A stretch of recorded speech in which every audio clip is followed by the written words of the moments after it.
community is so, so important. In that time, I saw what a Christian life is like.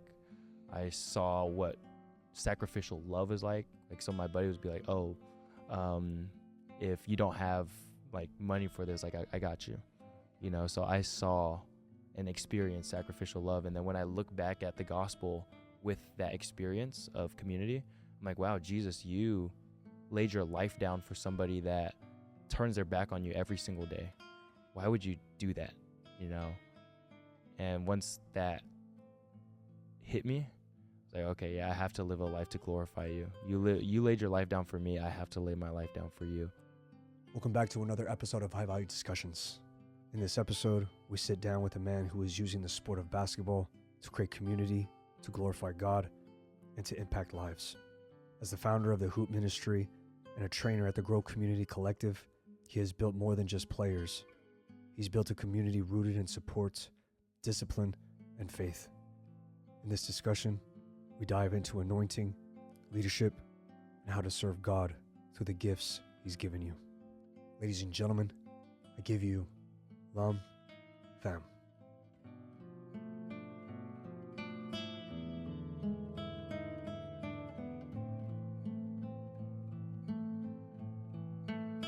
My childhood, honestly, it was great. I can't lie. I had loving parents, very strict in terms of, school and their want for me to be successful and just happy at the end of the day. So my family was great. I guess from a Christian perspective, not really. We grew up in a Buddhist household, culturally Buddhist, didn't believe in God. We didn't even believe what we believed as Buddhists. We would just go to temple here and there, have shrines around the house, and that was basically it. But they really instilled a bunch of good values into me, my family, or my mom and my dad. Be a good person, be respectful to your elders, especially, and just be selfless at the end of the day. So growing up, they really pushed me to work hard as well. I think that was another thing. So be a good person morally, but they had me in a whole bunch of extracurriculars. So looking back, I did soccer, I did baseball, I did karate for a little bit. Taekwondo was one of the big things that I had going on in my life. I don't think we talked about that. No, we didn't. Basketball, obviously, we're going to get into that as well. So they put me in a whole lot of things and just showed me, like, if you want to be successful, you have to learn what commitment is, and you have to learn how to work hard. Yeah. Right. And they did everything. Like my dad, when we did Taekwondo, he would literally take us out and wear the gear and just let me and my brother kick him around. And he's like, you're not hitting hard enough. You're not kicking hard enough. I'm like, dang, man, this is crazy. And then when we got more into basketball, he would take us out and I remember there was one day where he was like, okay, put on this weight vest. You guys are going to run a mile. I was like, dang, dude, this is insane. And then we finished that up, and then we just started doing dribbling drills and all that. And again, it just goes back to them really explaining and telling me that working hard is so important when it comes to success. Yeah. So that was part of my upbringing as, I guess, an athlete, but in like a family sense as well. Did athletics come natural to you? Because I feel like a lot of people, they get pushed into it and they have to like adapt and adjust. And some people are just naturally gifted. Were you one of those? No, I was the opposite end of the spectrum when it came to athletics. My brother, he was so naturally gifted. Everything we did, he was better than me at. So whether it was Taekwondo, he was basically beating me up all the time, and he was winning gold medals and all that when we went to go out and compete. And I would be lucky to just win a few, and my brother, he has a completely different build than me. He's tall, slender, like an athlete. And I'm over here, like if I eat like one thing, I'm going to gain like 3 pounds. So I would say it was the complete opposite of like athletic naturally, so it was a lot of like grinding to like,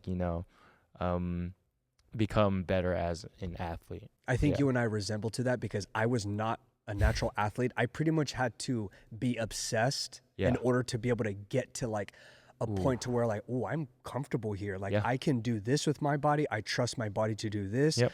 Like it's very interesting how we have to like keep pushing and just be obsessive over it 100%. Because we're not natural. And even it comes to school as well. I wasn't naturally gifted in school. I Tell had me to about it. obsess when it comes to a particular Yeah. topic, a certain subject, etc. Bro, Mhm. like I feel like I was just so behind Yeah. in so many areas. Yes. And honestly, like I'm not good at school. So when I was same along the lines of like the obsession, right? I didn't feel obsessed with school. So it was hard for me to thrive in that. Honestly, I was a good student growing up. Again, it was from my parents and they're very strict when it came to grades. Oh, if you don't have an A, I'm going to take your phone. Or if I don't have an A, you're going to get punished. So they forced me to be good at it. But now that I'm grown up and I have to, I guess, work hard for the things that I want, there's less what's the words? There's less room for, I guess, error. Yeah. Right? Because if I don't work hard in this area of my life, oh my gosh, it's going to go completely wrong. Mm-hmm. You know, so if there's something that I obsess over, or I need to find something that I'm passionate about first, and then when I find that, then I'll work hard. But God's been blessing me with that, I guess, self-awareness to know what gifts he's given me and how I can use that for his kingdom. Why was it such a sport that kind of hit you the most? Was it an athlete that you kind of like got inspired by? Was it the competitive nature of it, or was it something deeper? I loved the community behind basketball. So we honestly did grow up playing our whole lives. Like whether we had taekwondo, we were deep into that, but we were still playing basketball on the back end. My first memory of community in basketball was in the apartment complex that I grew up in. So I grew up in Southside San Jose for most of my life, and there's an apartment complex called Palmia, and everyone from the ages of probably me, I was probably one of the youngest out there. I was probably third or fourth grade, all the way to like seniors in high school, and everybody in between just out there in the park just playing basketball together. And after we played, we would go out and we'd play hide and seek around the whole apartment complex. So I fell in love with the community that basketball provided for me. And as we got into the competitive side of it, where we go to AAU tournaments and just go out and compete, I remember more of the shenanigans that we did in the back end at the hotels or in between games than the actual games itself, you know? So I love community, and basketball was one of the biggest supplies for community in my life. Yeah, and we see it now. Did you want to be a pro, or was this something like that you just admired of, like, say, the community? I'm sure early on as a little kid, I want to play in the NBA. I want to be a pro athlete. Yeah.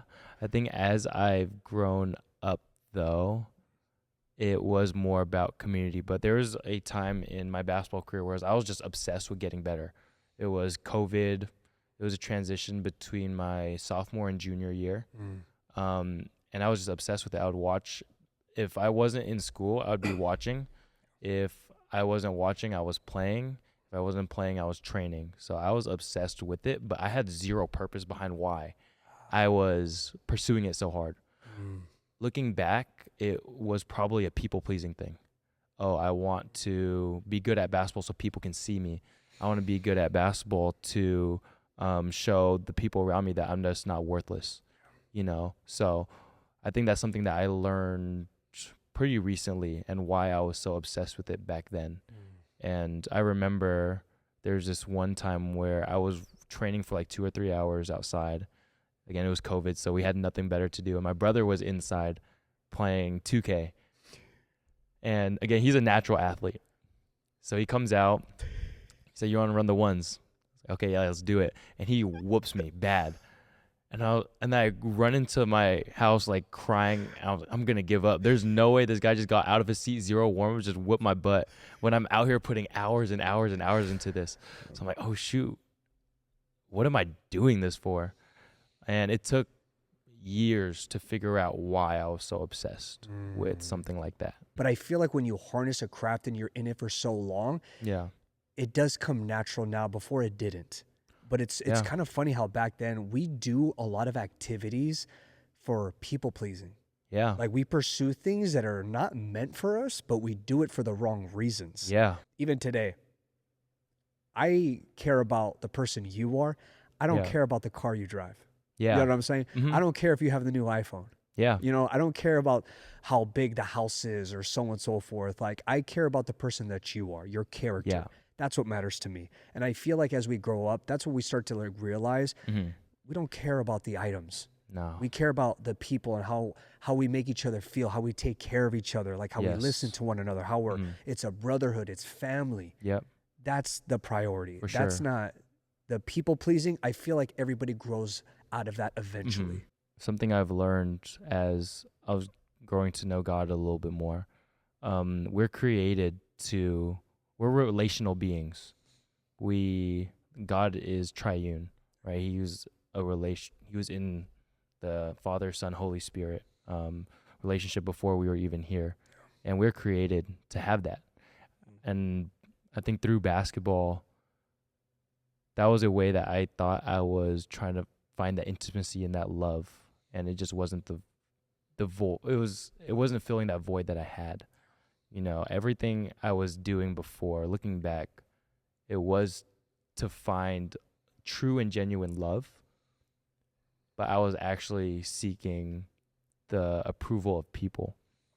You know, I was doing things to please people, but at the end of the day, what I really wanted was to feel loved. You know, and that's something that Jesus provided for me. Looking back at my life, God was having his hand in every little thing I was doing. I knew that there was a God. Even at a young age, I knew that there was something bigger out there. There had to be. But there was no evidence behind it. It was just a mental thought. There has to be a God out there. There was no reason why I thought that. But I was sharing a little bit too on Monday, but my mom got diagnosed with breast cancer. And that's when she began her walk and her search for truth. Shoot, you're diagnosed with something that could potentially kill you. You have to figure out if there's life after death, if life is even worth, living, I guess. And she took me to church. I went along with her, and I was like, you know what, this Jesus guy, he's pretty cool, So that was around my freshman, sophomore year in high school. And I learned about Jesus. I got plugged into, or I didn't get, my mom got plugged into a smaller church. And that's the church where I learned the gospel for the first time, but it was a brain knowledge thing. It wasn't a heart knowledge thing, so I knew, oh, Jesus died for my sins. I could do whatever I want now and know that I have eternal life, so I lived a life of sin for a very long time. I'd say 2 or 3 years after that knowledge. And the one thing that made me realize God's transforming love was, again, community. I talk about that so much when it comes to people wanting to grow closer in faith. You have to be around like-minded people. And that's why I appreciate times like this where I get to grow in relationship with a brother, right? I have somebody else that God's blessed me with to just pick their brain and grow more. Like, community is so, so important. But in that time, I saw what a Christian life is like. I saw what sacrificial love is like. Like, some of my buddies would be like, oh, if you don't have like money for this, like I got you, so I saw and experienced sacrificial love. And then when I look back at the gospel with that experience of community, I'm like, wow, Jesus, you laid your life down for somebody that turns their back on you every single day. Why would you do that? And once that hit me, like, okay, yeah, I have to live a life to glorify you. You laid your life down for me. I have to lay my life down for you, because that's the love I was searching for through sports, through anything I was doing. That was the love that I was searching for, and it was really God-given. We live this life before we give our life to Christ, and we think it's the right way. Yeah. But and then when we surrender fully to him, we're like, wow, this has been the way the whole time, and I cannot believe I was ignoring this. Yeah. I had a drinking and partying phase. That was the I guess the struggle that I had. If I wanted to be, that void that I had it was filled with alcohol and the desire to, I guess, women was probably a big one for me, to be completely honest and vulnerable. Um, that's what gave me the most like satisfaction. So looking that and leaving that life behind and seeing the night and day was what keeps me here now. I don't want to go back to that. And I'm so blessed that God allowed me to go through that darkness early. And I look back and that's definitely a blessing. You know, I could have experienced that later on in my life and that would be maybe too late. I'm not sure. I don't know what God's plan is, but I see it as a blessing that God made me go through that early so that I know that's a life that I don't want to live. And a life with him and for him is so much better. And I love what you said, where it was almost like a blessing in disguise that you had to go through that phase of like the drinking and the women. And I was like the same way too, bro. Like the pornography, the women, and just taking my athletics, the image of the pro athlete, taking full advantage of that. Yeah. Which I wish I didn't. I wish I just approached it in so many of the athletes that I admired growing up, the way they approached their life in the sports and out of the sports. And I used it the wrong way. Yeah. And I just wish I didn't. I just thought like, wow, this is nice. This is just more of the people pleasing, the more feeling of attention, the love, but it's it's all these useless temptations that the enemy just like, hey, this feels good, right? Yeah. Yeah, stay here. It's nice here, right? Definitely. It's crazy, bro. When it comes to the flesh and those desires, it's a constant battle every day. Jesus calls us to deny our flesh and follow him, pick up our cross and follow him, you know, and for me, that's a daily battle, and it starts with the morning, right? If I invite him into the space in the morning, that's what I was telling you about. Yeah, it's going to be dark. It's okay. Inviting him into those spaces in the morning to just set the tone for my day is the most important thing for me. So I know I'm walking with him through it all. Yeah. And, you know, when temptations are all around, whether you know it or not. I mean, we live in a broken, unfair, messed up world, you know? So having the Creator and the Holy One, the Lord Almighty with us through this walk is so important, because if not, you're going to stumble. If not, then you are going to get caught in the dark side.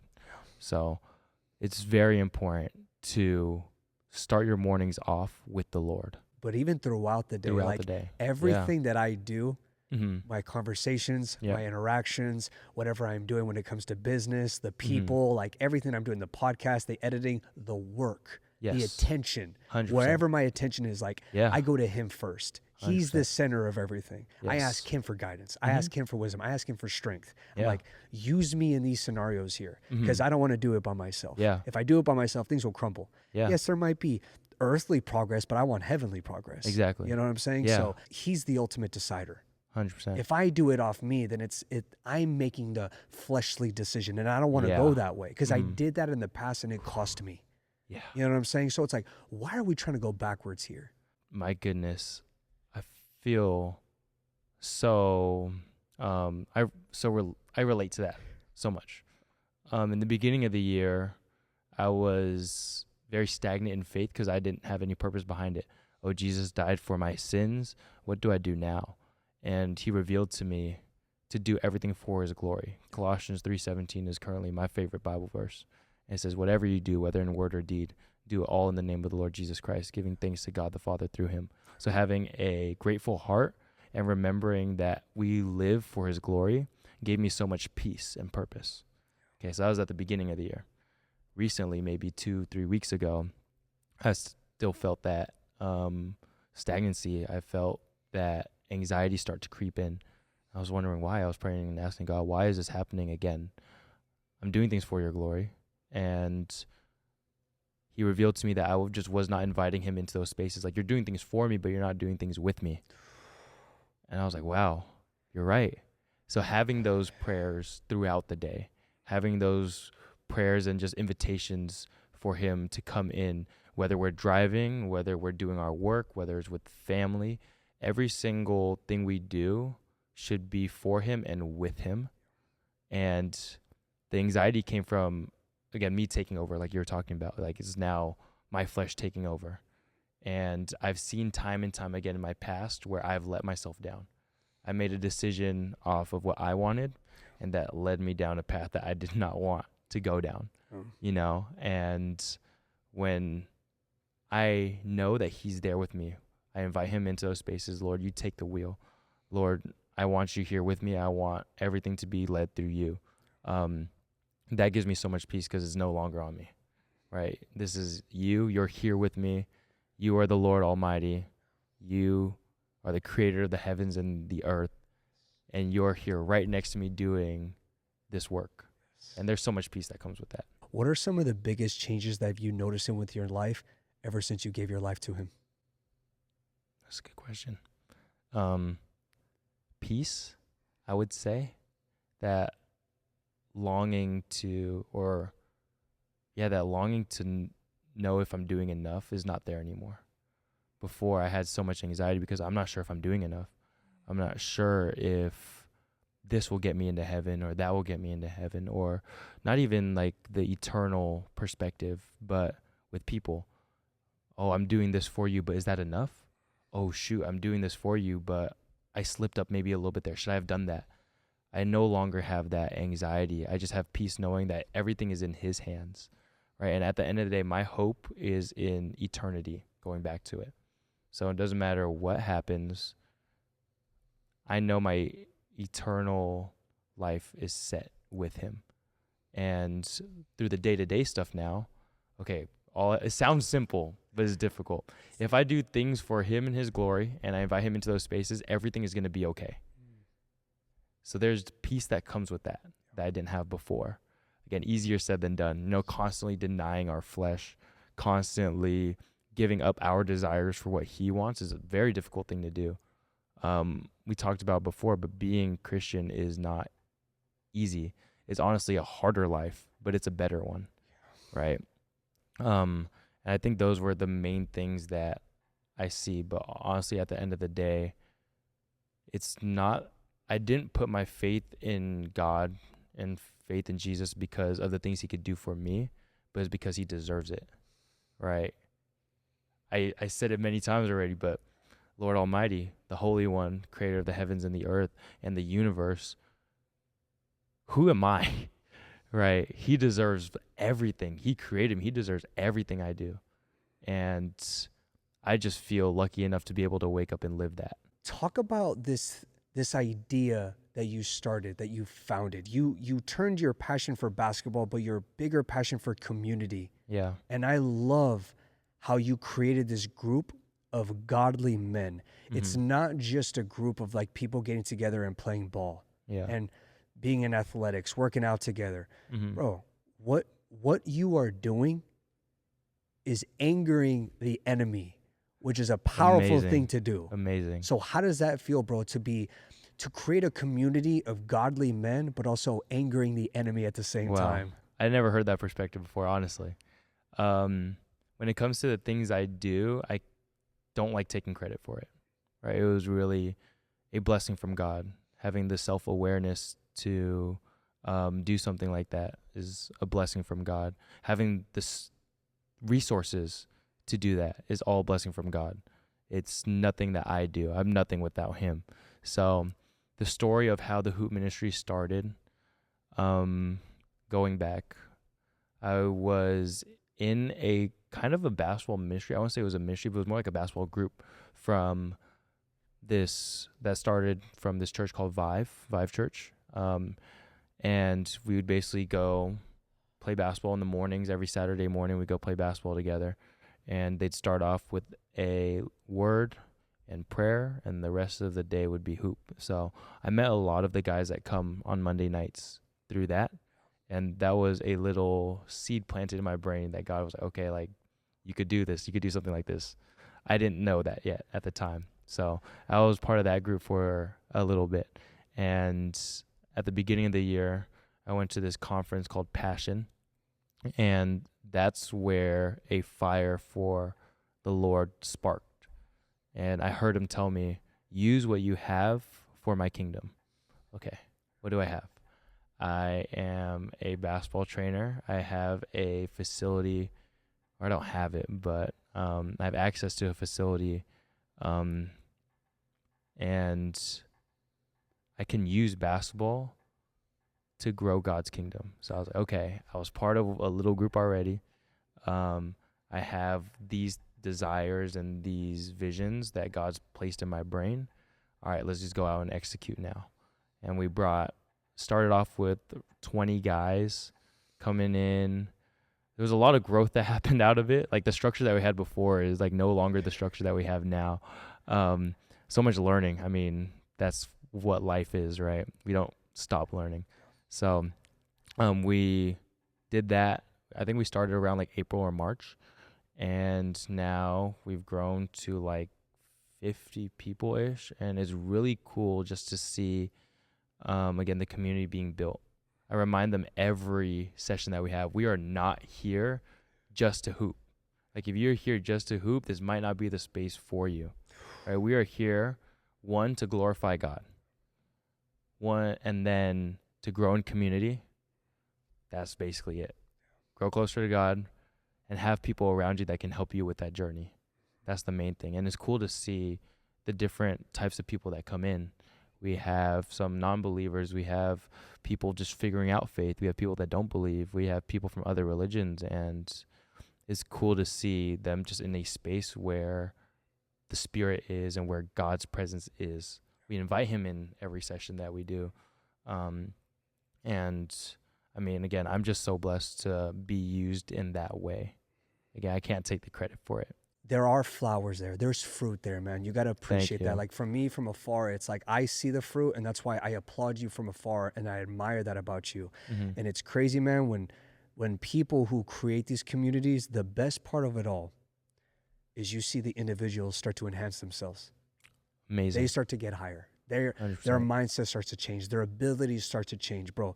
That is so uplifting. Yeah. I mean, I guess one story that I can think of that happened this past year, we've been running for 6-7 months around. And it was pretty recently where we had somebody newer. I knew him from the gym. I met him at the gym. And he was a really cool guy. And you would think that he knew Jesus from the way he was too. Like, I don't know, he had like this, just something different about him. And the things that he posted, I was like, okay, this guy knows Jesus. I'm good. I'm set. It's cool to have him in the building. The first day he came out, it was really cool. The second day he came out. And then after he finished, we were just outside of here. And he asked me, how do you play without worrying about doing good? And I just told him the big thing is purpose. If we know our purpose, then everything will just fall into place and we have peace with it, right? When I'm here on Monday nights, my purpose is not to win. My purpose is to help this community grow and be an outlet for people if they need, talking to or anything like that. And when I go out and play, that's, again, my goal is not to win. So I just go out, I do whatever, I make sure people are having fun. Yeah. So I told him, make sure you know your purpose when you're out here. And if it's to win, that will let you down. You can't win everything. So if your goal is to win, and it doesn't happen, there's going to be some disconnect there and you're not going to feel good. Yeah. So having that purpose laid out is important. And then we just got deeper into our conversations, learned more about his life. And then it got to a point where maybe like an hour and a half into our conversation, I felt a tug from the Holy Spirit and was like, ask him if he knows the gospel. I was like, okay. I asked him, do you know the gospel? Do you know the good news of Jesus? And he said, no. I was like, wow, it is crazy to think that somebody that's grown up in the church, somebody that posts Jesus stuff, doesn't know the foundation of our faith. And I just explained to him what Jesus did and why we need him. And he just broke down crying. And I was like, wow. That was the first time I've experienced the good news of the gospel and the transforming love of Jesus affect somebody like in real time. Yeah. I was like, wow, God is using this as a way to help men grow. in the vision, there is spaces for everybody. It's just right now we just don't have the capacity to have women here, but we've been getting interest, which is really cool to see. And I know God's going to open up a door for that, but going back to that specific moment, it was one reassuring that, like, Lam, you're doing things, you're doing okay. Okay. And I'm here with you. And then for him, like, people's lives are being changed, and that night he accepted Jesus as his Lord and Savior, and eternity is set. I'm like, wow, that was my goal. I remember early on starting this whole project, I had a worry that it wasn't going to grow big enough. And then God kind of told me, if it affects one person, you did your job. And that was the one person. I'm like, wow, God, you're really working. And there's, again, so much peace that comes out of doing things for his glory and seeing lives change through that. We were reading this book, High Road Leadership by John C. Maxwell. Okay. And it's funny, our group, we always like make fun of each other, like, hey, that's low road. Hey, that's middle road. Hey, that's high road. Yeah. So the book, it's all aiming towards high road leadership. Mm-hmm. Every action you do, every interaction you do, so on and so forth. It's like, make sure it's high road. Yeah. You were speaking and everything that you were doing, it's very high road. Man, where did that come from? It's definitely been the people around me. Yeah. In this space, I'm blessed with 3 mentors that have constant growth discussions with me. Right at 20 years old, with the regular people that you have around, you don't have high value discussions. There we go. That's an interesting name. with a regular 20-year-old friend group, you really don't. But I've been blessed with people that are older than me. This space, right? We have Coach Ant, Coach Derek, Coach Chemo, and they pour into me all the time, helping me become a better leader, a better person. And then at the church, I'm filled with mentors. I have a bunch of spiritual mentors. Like, if you were to ask me who my spiritual mentor was, I probably can just give you a whole bunch of names, right? There are people that I go to for sure. But everyone in the church, because they're so much older, they've poured into me so much. And to see them, how they lead either their small groups or how they lead me and help me grow. And with the academy that we do here, seeing how the coaches train and coach their kids, that's another form of leadership. I'm just surrounded by that energy, just being a leader in all spaces that we do, in all areas of my life, right? So leadership for me has definitely come from the people that God's blessed me with. 100%. I'm not a natural born leader. I can't lie. I'm not naturally there. If you were to, if there was some project, I'd probably take the back seat. And early on at YA at Echo, they asked where do you want to help out? I was part of the leadership team, but I told them, I'm wherever you need me. Right? I don't have a specific avenue, but wherever you need me, I'm there. So I'm really naturally just a backseat person, right? But I think God's placed people in my life and put me in spaces where he needs me to become a leader, and it's not natural at all.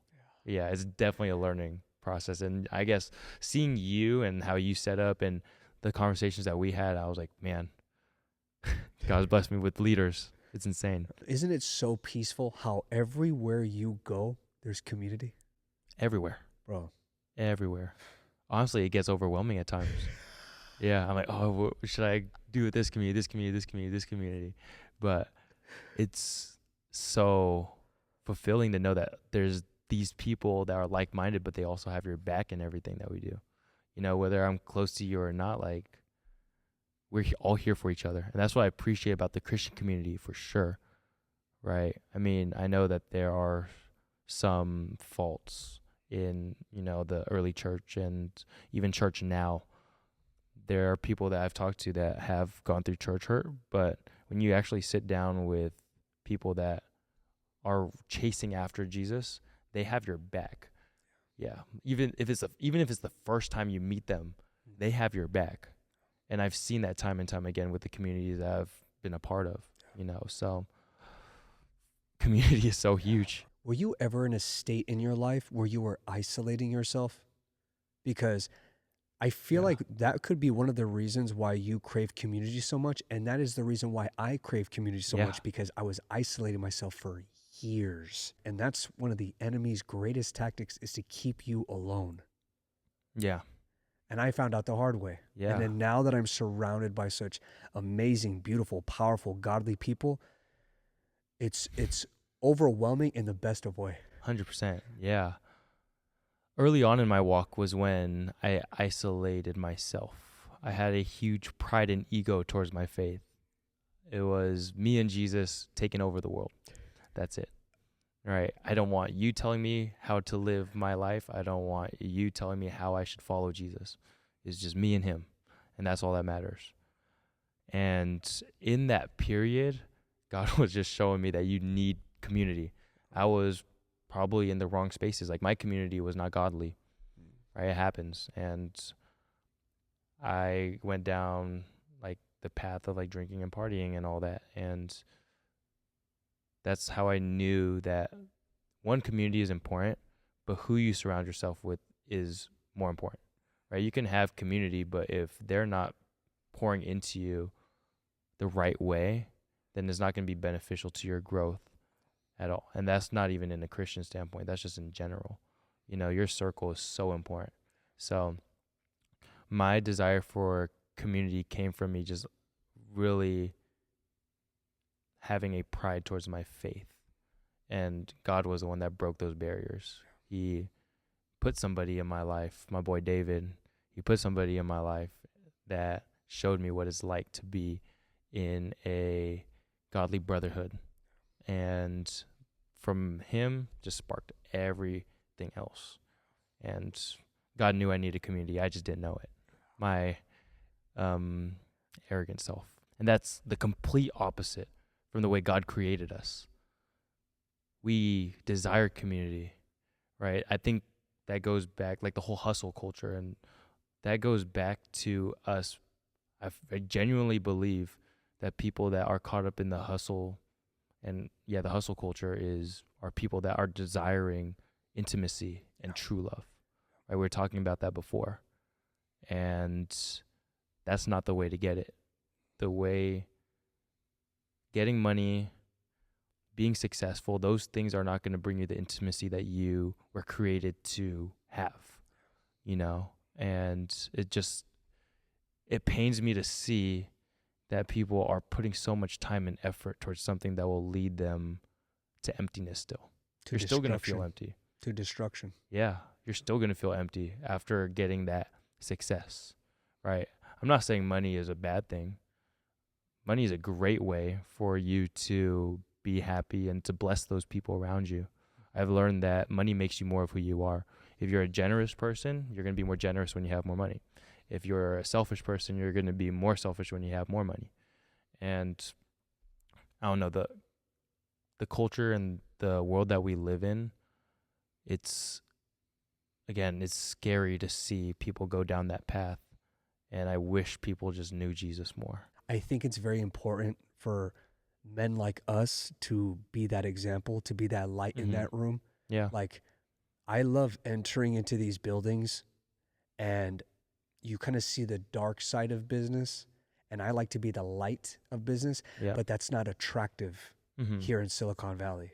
It's very appealing when you have money, and the idea that if you have enough, you can get whatever you want. That's a very, very understandable place to be in, right? Like, I want more money because I can get the things that I've always wanted. Yeah. Things that you always wanted, right? Some of us just don't know, unfortunately. Yeah. I want to keep working for the rest of my days until I can't no more. Yes. Just because I want to keep giving it away. Yeah. We were created to work. Like, you see that in the creation story, where the first thing that God really gave man was just things to do, right? We were created to work. And I think having that perspective, one, gives you so much peace. The perspective that you have where whatever I get, I give back. There's peace in that because God will bless you when you give. right? If he gives you more and he knows that you're going to bless the people around him, he's going to give you more so you can bless even more. Yeah. And that having that mindset, I feel like is so, when there's a lot of peace that comes out of it and there's a lot of purpose, right? Like I know what I'm doing is good and I know that God has my back because this is what he wants me to do, to bless people. For me, I am a very impatient person. So I struggle with money and desiring it all the time, right? I'm not going to sit here and be telling people or making people think that I'm perfect. Like, no, I still struggle with pride. I still struggle with anxieties about my desires. And it's something that God is, I guess, allowing me to go through to trust him even more. I desire to trust God with everything that I have, and trust doesn't come easy. God loves a joyful giver, man. You know what Yeah. I'm saying? And I just feel like we're here to give. And it's not for the form of like, oh, a return of investment. Exactly. It's not for Exactly. that. It's doing it just because I want to. Like I read, like going back to the High Road Leadership book, and there's a line that says like, treat others better than you will ever be treated. Will ever be treated. So it's like, no matter what, Yeah. it's like give more, even though if you never received anything back, it's not about that. Yeah. Like if somebody's down and they're not going to be reciprocating that same energy, either way, give them the fruit. You'll see the fruit when you pass it along with somebody else. Definitely. And that's why I'm here to do, man. Like my family, my friends, the people at church, etc., bro. It is very, very fulfilling. I like one thing that you said about having the right heart posture. That's super important, right? If you're giving to receive, shoot, you're receiving the worst end of the spectrum, right? Like you're giving everything, but you're not going to receive anything back because like your heart posture is not in the right space, right? At least people that know they're selfish can reap the benefits of like what they want with the money. Yeah. But if you're in a place where you're giving everything just to receive, that's not a good place to be in. And heart posture, I feel like, is the most important thing when it comes to the things that we do, right? I have constant heart posture checks. Am I doing these things for me? Am I doing these things for the Lord? Am I doing these things for me, or am I doing these things for the community around me? You know, every action I do, I want to make sure that there's the right heart posture behind it, right? The Bible talks about how it doesn't matter what we do, but if there's no love behind it, it doesn't matter at all. You know, it's a very important concept. Like love is so important. And if there's anybody out there that is struggling with being more generous, I feel like everything we do points us back to the cross, right? Jesus laid his life down for us, and that's why we get to do anything. Like even with forgiveness, I forgive because I'm forgiven, right? I give because Jesus gave everything for me. I do things for him because he did everything for me, right? Everything that we do, I feel like stems from the cross. And that will power us through anything, whatever action we do. It all points back to the cross. I think it's so important, like, to constantly remind ourselves of it. We hear it all the time, Jesus died on the cross for my sins, but when we meditate on that fact and fully grasp what he did for us, I can't get enough of it. I can't get enough of hearing the gospel, right? There's so much love that comes out of it. I'm like, wow, I need Jesus, right? And everybody does. Have you know that song by Maverick City? No. It says, I want to be tried by fire. And before, early on, I really just loved that song because of the way not really made me feel, but the way it sounded. And then my buddy pointed out to me, do you know exactly what they're talking about? Like, okay, I got to take a deeper look. You want to be tried by fire? That's going to be fire is crazy. You know, you're going to get purified. You're going to go through basically hell so that you can be the man that God called you to be. And it was a funny story, kind of going off track, but it was a funny story where we're talking about that song. And early on my walk, I was with my boys on Saturday, and I told them, I want to be tried by fire. I'm good. I want to be tried by fire. My other boys were like, no, you don't. No, you do not. I was like, come on, God, bring it. And I went on a trip to Jamaica that like maybe a week after, and we get hit with a hurricane. Yeah. So like 3 days before we're supposed to leave, a hurricane hits, and we're bunkered down in this ballroom for maybe a day or two, where hundreds and hundreds of people were just sleeping on beach beds in this massive room during this whole hurricane season. And it was honestly, at the end of the day, it was like, at the time it was fun, but then after the hurricane passed, there was no Wi-Fi, there was no AC, there was no electricity. It really felt like, okay, I don't want to like make it seem so bad, because I mean it was a blessing, but it felt like a refugee camp. Not that extent, but for a spoiled kid like me, that's what it felt like. I was like, damn, no AC, none of that. And it really tested my patience. Again, we talked about it. I'm a very impatient person.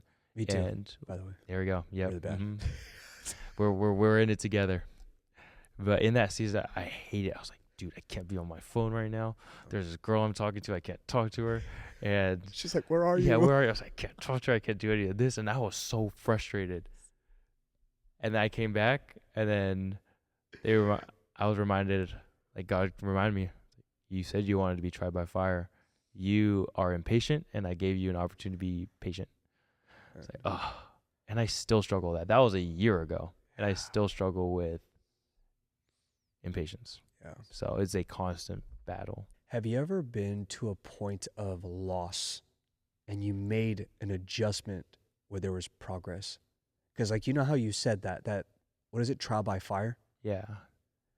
Man, I feel like there's blessing into that. 100%. You know what I'm saying? Yeah. Like, I feel like God will put us in these seasons where severe loss will come. And how are we going to make the adjustment? Yeah. Are we going to shy away from him and go towards the other route? Or are we going to lean towards him, that trial by fire, Yeah. where things crash and burn and you got to make the adjustment? Bro, I'm telling you, Yeah. from my experience alone, it is very powerful. 100%. Impatience and pride are the things that I struggle with so much. And God humbles me every day. Right? When I get too high and mighty, oh, you're a good Christian today. He'll beat me down, and he'll be like, no, you're not. You're not. You're nothing without me. That's a constant reminder. I get too high and mighty all the time when looking at the achievements and looking. Sometimes it's easy to get caught up. Oh, you're a 20-year-old with your own ministry and you're leading kids. There's that internal voice that's telling me that. Yeah. But it's really cool to see that God still humbles me. Like, even when those thoughts come around, I get this little rush of the Holy Spirit. He's like, nope, Yeah. none of that would happen without me. Yeah. Okay, yeah, you're right. Yeah. And he reminds me of my past all the time.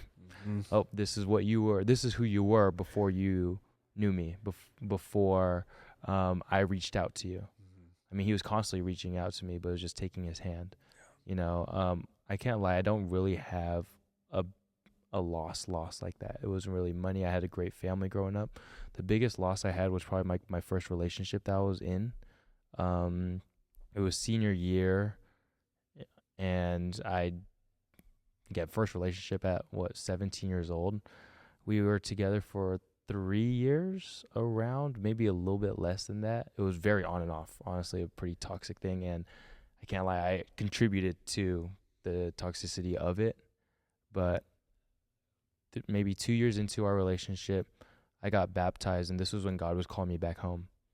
And I got baptized in September, and from then till when we broke up was just fire, trial by fire. Are you willing to let go of this person that you so dearly love? And also at that time, it was my first relationship. It was her first relationship too. And we were just learning, figuring things out together. And I didn't know if God was going to provide anybody else. And I didn't want to let go of that. This is the person, because I don't know if there's going to be anybody else, right? And the whole time he was literally just telling me, you have to let go. You have to let go of this. This is the first trial that I'm going to give you to see if you really trust in me. And January, I listened to God, cut that off, and continue to walk with him. It was hard. it was very, very difficult. It was, yeah. I mean, the person that I was walking with basically through life for 3 years was gone. And I was like, okay, God, I really have to trust in you now. And now I see why, right? The intimacy I was looking for in that relationship, I found through community. Again, bring it up all the time. But yeah, that's one of the biggest trials that I had. And I don't want to say or be like, oh, that's like the biggest trial. Like, no, people all over the world are going through even more difficult things. I just want to share what I've personally gone through. I'm not saying mine is worse or better than anybody's, but these are the things that God has tried me with and tested me with, and it's really cool to see that he stayed faithful through it all. I think when it comes to growth and people wanting to grow closer in their relationship with God, it has to be through trial. I mean, every decision that we have is either him or not. Every decision. And if you want to grow closer in that intimacy with him, you have to train yourself to choose him time and time again. Like I said, the term, like I was bullied a lot and I was just belittled all the time from third grade all the way to freshman year of high school. Never defended myself, never talked back, never did anything. And then approaching the fight game, combat sports, I made it like a inner oath to myself of like, okay, I'm never going to let anybody belittle me again. Yeah. I'm never going to let anybody put hands on me again. And getting out of that world and escaping that world, I've noticed this pride feeling of when people try to verbally attack me or say something that's very belittling. Yeah. I'm always like verbally like, who do you think you're talking to? Yeah. Be mindful. Yeah. And that's very ugly. It's a very ugly trait and a very unattractive trait. And it's very prideful. Yeah. You know what I'm saying? So like that is something that I'm currently trying to adjust. Yeah. I still am learning that. There are times where I unfortunately choose my flesh and then I feel terrible. You know, oh, dang, I should not have said that in that manner. And I think that's the constant reminder of the pride. One thing that I learned about pride was pride is, I wouldn't say the root of it, but sin is pride. It's just us saying, my way's better than yours, God. That's sin, right? Choosing our way over his. And that's why I feel pride is always going to be something we struggle with when we're in the flesh. We are created, made new, perfect creations washed by Jesus' blood. But while we're on this earth, we're constantly fighting with our flesh, whether we want to listen to ourselves or listen to God. And sin is, as root, a pride issue, right? In the garden, it was, oh, I can eat this. I'm just going to do it. I think it's better. I mean, maybe listen to the serpent, but at the end of the day, Eve made that conscious decision, like my way is better, you know, and that's something that we're going to struggle through as life goes on. And Paul talks about in Romans, like, I do the things that I don't want to do, but I don't do the things that I want to do, right? At the end of the day, pride is something that I hate. Sometimes I talk to God, I'm like, God, you know I struggle with these things and they're keeping me away from you. Why? That's an honest prayer that I have at times where I'm really feeling the weight of my sin.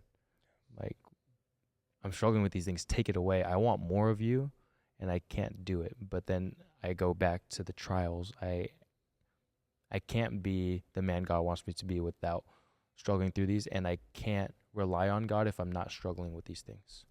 Right? If he takes it away, I no longer need him. You know, and that's a constant reminder that I have to have every day. It might suck, right? But my hope is also in eternity. Yeah. I'm going to be good at the end of the day. Brother, you see how you and I both here on a podcast, it's not we're private here. You know, this is going to be published. Yeah. Right? Yeah. So people can say things. People can be like, oh my God, like, how could they be on a podcast when they're talking about they're prideful, they have desires, they have this, they have that. But there's so much power and vulnerability. And it's kind of shakes me on the side on why people shy away from vulnerability when it's probably one of the most underrated strengths that we have. Oh, yeah. Yeah, I feel like when it comes to vulnerability, it's something that I've learned throughout the leadership process, whether I was at church or hoop ministry or even with the staff here, vulnerability is contagious, and vulnerability is necessary for growth, right? If you hide the things that you feel like people will judge you on, you can't grow from there. Those things are always going to hold you back, you know? So I emphasize vulnerability. Even like people that I meet like right on the fly at the hoop ministry, I tell them things I struggle with.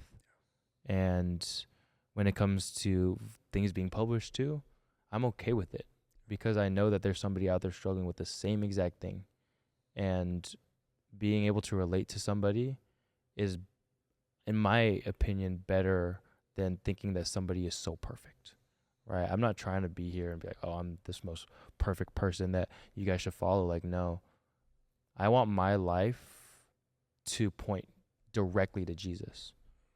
I was this person before, but look what God did to me. He can do the same thing for you, you know? So I also believe that being vulnerable gives glory to God. I struggled with these things. I'm still struggling with these things, but he's made something new out of it, you know? And the more we can talk about our struggles, the cooler God looks, I think, in my opinion, because he's constantly refining us. And if he can make such a broken person perfect, he's somebody that we should follow. Again, I feel like I do struggle with that truth time and time again, thinking that I'm not perfect and I'm not a sinner. I think that's something that is people don't really understand, and some people don't really understand the Christian world, where, oh, am I a sinner or am I perfect? You are perfect because of what Jesus did. You're perfect through his blood, right? I'm a child of God through his blood, but without him, I am a sinner, right? So we're only covered and perfect by his blood. So I can claim that freedom and that perfection, but it goes straight up to him. He lays down the path for us, but it's our job to create the movement. You tell me to go here, but then I'm fighting that, oh, I think my way is better. Sometimes I look back and I'm like, yo, you're stupid. But I remember earlier this year, the one thing I constantly reminded myself of was how insignificant I am. It sounds weird, but when you look at how big and how good and holy God is, I am nothing compared to that. Yeah. And if he's choosing me to be a vessel for that and for who he is and the work he wants to do on this earth, shoot, I kind of have to, right? There's no better way to go about it. So in the mornings, I constantly reminded myself, and again, it was a pride issue that I was struggling with at the time. I had to beat down on my pride, and I had to be like, okay, you are insignificant. But that allowed me to be more obedient to what God had to do, because it was no longer, okay, I have to worry about my self-image. I have to worry about these things. No, like, I am all his. You do whatever you want in my life. And I think for people out there that are struggling with trusting God, I was there too, but remembering the times that God has pulled through in our past will help us make that decision now, to trust him now. Right? I look back at the times where he's shown up here and I didn't even ask for it, and he's shown up in this part of my life and I didn't even ask for it. But then also on the other end, remembering the times that God's pulled through, but also remembering the times where we have let ourselves down. I think that helps me, or I know that helps me trust in God now, because I've seen the decisions I've made. We talked about just a little bit ago, but I've seen the times where I've made a decision and it led me down the wrong path. I'm like, dang it, I cannot trust myself, but I can trust in you because you've shown up in these areas of my life. So I would just recommend that, remembering the times that God has shown up, and then remembering the times where you can't trust ourselves. You know how we were speaking about vulnerability? Mm-hmm.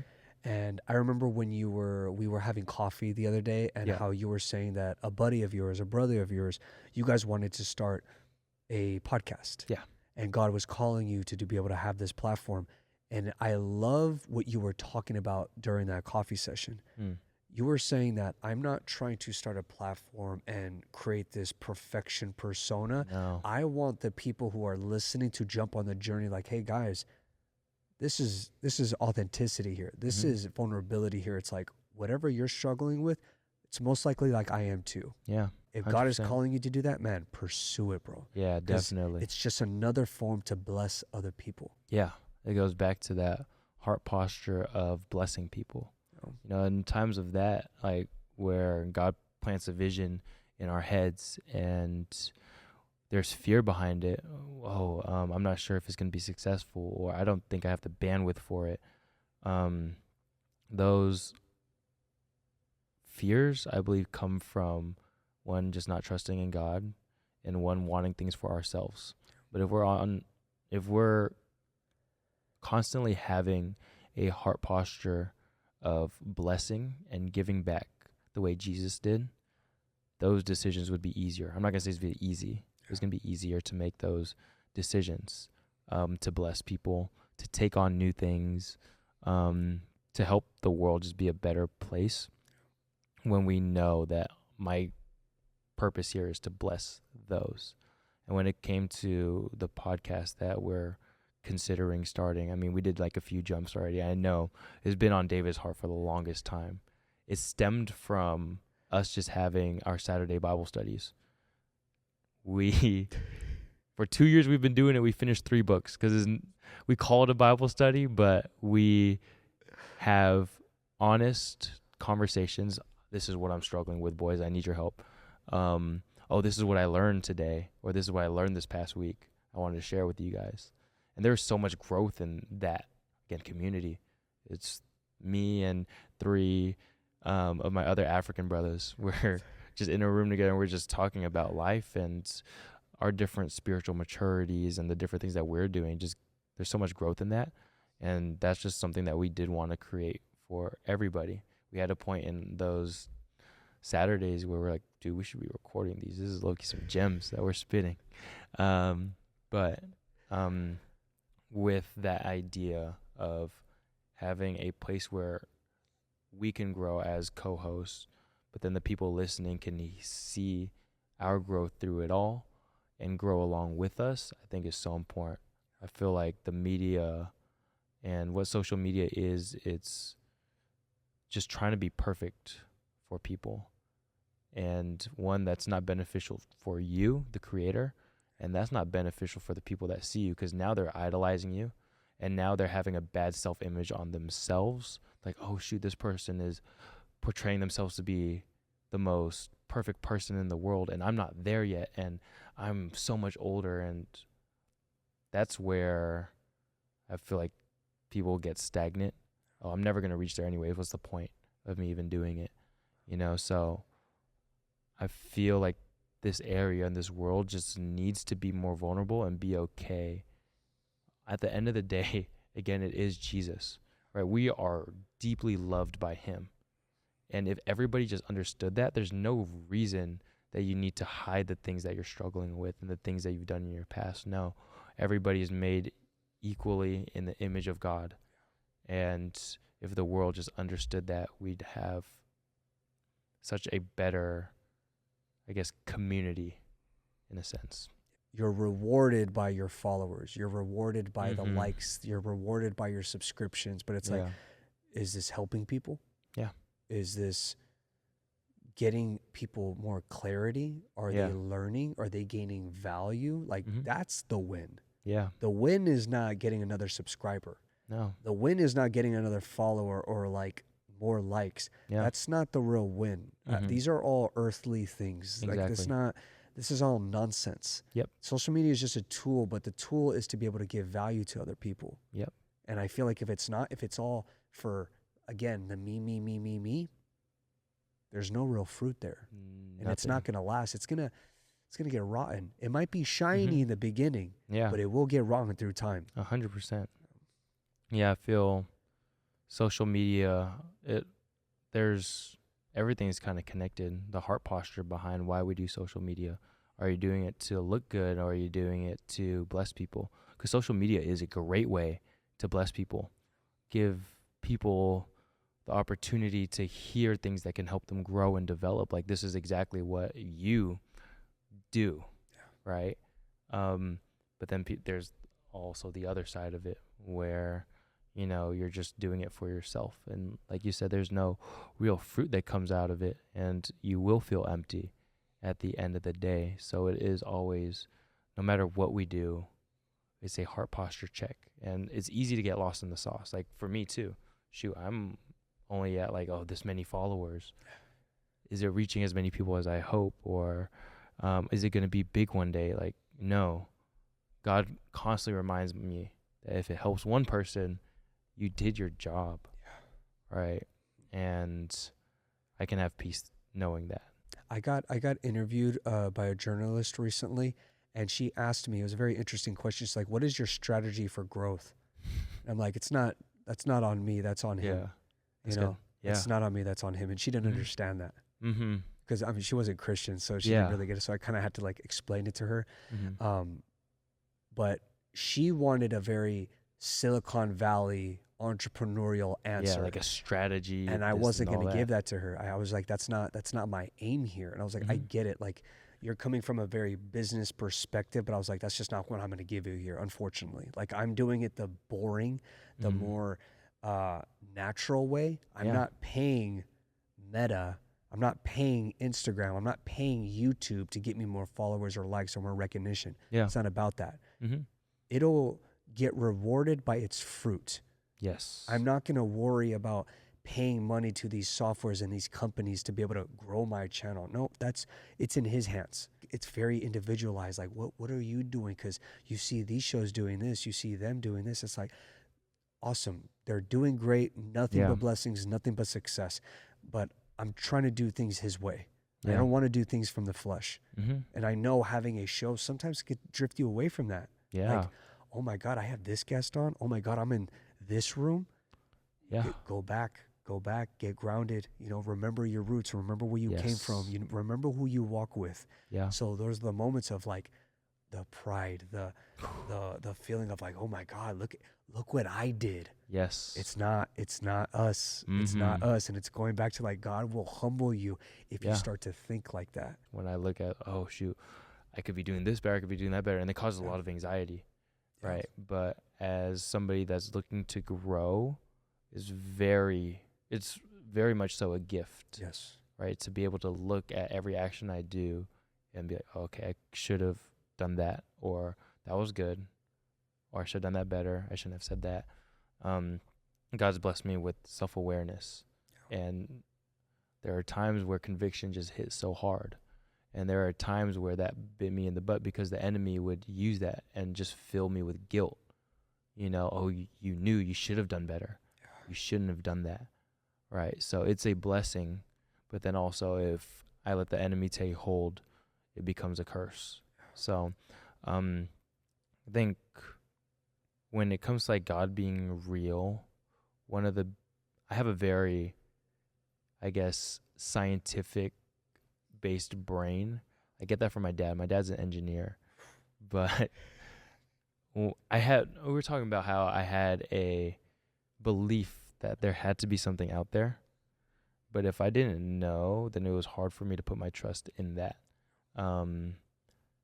There was a bunch of different principles on this earth that pointed me to God, like the fact that there is love was one, where we're not just people that operate off of like chemical reactions in our brain. Like, no, like relationships are true and love is real. The fact that there's good and evil out there point to there being a God, because if there's no such thing as good, there's no such thing as evil, then it doesn't matter what you do. Your right is your right, my right is my right, and I can't condemn you for that. There's no such thing as right and wrong if there is no God. And I guess the other thing was order. When you think of, you know, things that have order, there's a creator behind it, right? And every little thing when it comes to like the human body, there's order to it, right? For it to work. There's a system behind it. And to tell me that came out of randomness, no way, right? If I were to tell you that this like mug came from, oh, there's just like some scrap metal, a tornado came and just put it all together. Like, no. Like, this little thing has so much order, and our bodies are way more complex than that, and we have order. So there had to be a God for me. That's like kind of what I ran through. And Jesus being real was a whole nother thing. It's weird that God took me through this whole journey of figuring out if he was real. There was a lot of questions. There was a lot of wrestling with him. Are you even real? Did you even live? Did you even do all these things like people said you did? But when you look back at like the historical evidence of what Jesus did and went through and the people that saw him resurrected, I was like, all right, yeah, I got to follow you. You're real. And I think it's so important to know that God is real. It's so important, because if there will be times in walking with God where you don't feel like it anymore, right? That's the unfortunate reality of walking with Jesus is, shoot, it's stagnant. I don't feel like doing it anymore, or there's no fruit out of it because there's nothing happening that's blessing me right now. I'm just going to turn back. No.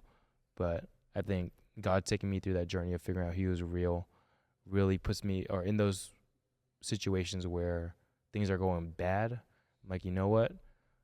It might not be good right now, but you are real. So I have to trust in you, right? If I knew God just because of the things he's done in my life, it's easy to turn back when he's not doing anything, But if you know that he is if there's a real God out there that loves you and that's working everything for your good like he promises, it will help you in those times of adversity and trials like we're talking about. So knowing that God is real is so important. I feel like any opportunity that I can glorify God is a blessing and very fulfilling to do. And honestly, that's the perspective I should have for everything. I still struggle with that, having that perspective for everything that I do. My life is created for his glory. But then there are times where I'm in a situation where I don't want to be there, and I get real fleshy and be like, oh, I don't want to be here. I can start complaining and all that, when that's another opportunity to glorify God, right? And if I see every opportunity, whether I like it or not, as, again, an opportunity to be a light, then there really is no way I can feel bad for myself. No. God, you've provided me with this situation to glorify you. I'm good, right? I don't have to worry about what you're going to do. Like, I'm going to glorify you through this, whether I like it or not, And again, a podcast and doing ministry work, that's like clear cut doing things for God. But when it's in your day-to-day life, when it's in a situation, or if it's in a situation that's not technically a God space, whether you're in work, family, friends, things like that, it may not be a godly space, but that's a time for you to be godly. Yes. Yeah. So I forget that all the time. Like, I'm training kids. I don't have the opportunity to talk about God all the time, but that's an opportunity for me to be a light, right? That was, I think, one of the big verses that sparked the Hoop ministry was Matthew 5:16. It says, in the same way, let your light shine before others so that they may see your good works and give glory to your Father in heaven. That light, and being a light in every situation, is so important, and it's just a blessing to be able to do that.